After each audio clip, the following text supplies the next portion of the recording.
Sayyidina Muhammad. Now think in the common sense, what Allah cares of what you have?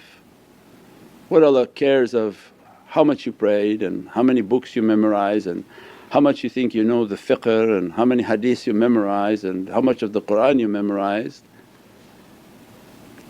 All of how many hajj you made, how many umrahs you made, think of everything.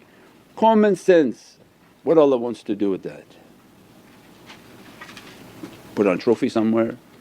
What Allah going to do with that? But what Allah wants is that all of that should have given you an immense value in my Divinely Presence. Because what does Allah value? Very, very common sense. All the fiqh guys, they can hear this talk because we know they're all watching. Watch, it's all common sense. What Allah wants to do with your fiqh? It was for you, it was not for Allah. So let's say you memorize all the books, you know exactly step like this, step like this, go like this, go like this, you know all the complicated Arabic terms. But yet in your heart you don't have a love for Prophet. What Allah wants to do with you?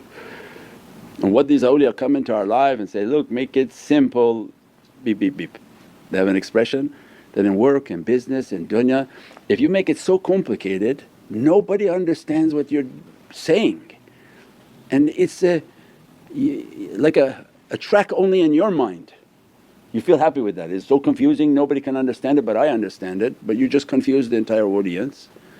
And this is dunya. And what do they advise you in dunya? Make it simple, beep beep.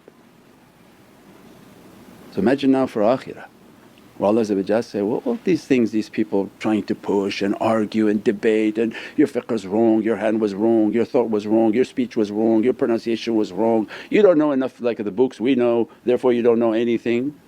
When Allah these awliyaullah coming into our life, jansitu ka bi ishqihi, these are your jins, the goods that you bring before your Lord. Judgment in dunya and judgment in akhirah. In order